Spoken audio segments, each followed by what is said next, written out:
What's going on, everybody? Mortem here, this time bringing you a video about Soulstice. However, available right now, and since about August actually, they have had a free demo up that you can take a look at, so if you're interested and want to check the game out for yourself, there is a demo available on Steam, and I'll try to link the page down below. While the name Soulstice might bring to mind a Souls-like, that is not really the case with Soulstice. Rather, it's more an action game akin to something like Devil May Cry or God of War would probably be a closer comparison. But with that said, it's a third-person action RPG with some interesting things going for it. Now, story-wise, we are trying to save the world from a tear that has happened in the veil above the sky, which has basically allowed things like wraiths and other seemingly monstrous creatures to invade the world of humans. Humanity's hope is down to chimeras, as they're called, which are hybrid warriors born of two souls, as they say.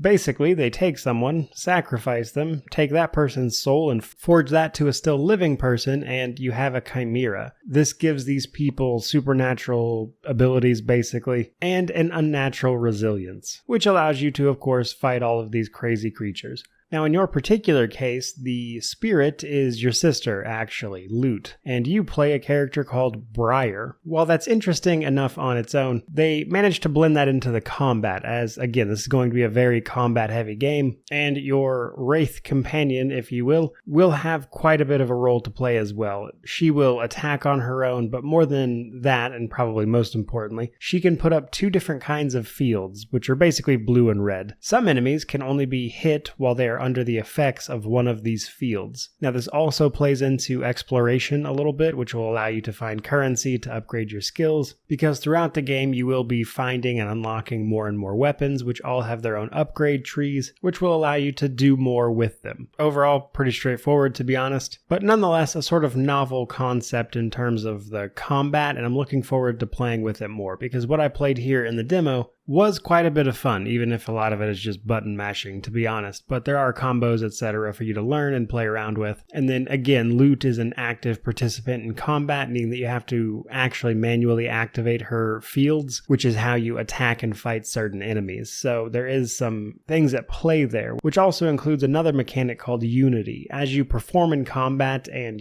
don't take damage, etc., the Unity rating of you and Lute will go up, per fight anyway, and when it hits a maximum, you can perform a synergy attack, which will have you, of course, both doing something in tandem, which again was a pretty cool concept. But that said, games like these tend to run pretty short. I would say probably the 10 to 15 hour mark if I had to guess. So as I move to review the title, a lot of what I'll be looking at is how it kind of holds up across that time frame. Does the combat get stale? Do they give you enough variety in terms of the weapons, etc., to keep the very heavy combat focus alive? Is there a lot of enemy variety? Are you fighting a lot of the same stuff? That kind of thing. Because in the demo, at least, almost all of the enemies were like one or two general types. So I'm curious what the variety looks like long term. And the other thing I want to mention before we leave here is that the camera is a sort of mix of set and a more traditional camera. So while you're exploring, if you will, and not in a proper combat state, the camera is fixed, meaning that you kind of just maneuver around the level. You can move it a little bit, but not a substantial amount. However, when combat starts, it'll actually follow you around in third person like you would expect. And honestly, I would have preferred they just picked one of these, and I definitely wanted to mention it here. Which brings me to my next point. The fights themselves are a sort of stage-like experience. You'll be able to explore the city and kind of explore in general fairly freely, but when you run into an area where there are going to be enemies, it sort of turns into a stage where you can't actually leave, you have to fight the enemies, and at the end of it, you're given a sort of grade based on damage taken and the time taken. Again, very reminiscent of something like Devil May Cry, but definitely not the kind of thing that's going to be to everyone's taste. But that said, Soulstice is a pretty straightforward game, so I think that's honestly most of what you can expect from the title, outside of specific story beats or bosses that I wouldn't want to spoil here. Overall, I enjoyed it, and I'd encourage you to check out the demo again if you're interested in it yourself, because again, certainly not the kind of game that's going to be for everybody. It kind of attempts to bring a new coat of paint to a sort of older style of game that you don't really see made too often anymore, which has me pretty curious. But beyond all that stuff, visually, also thought it was pretty cool.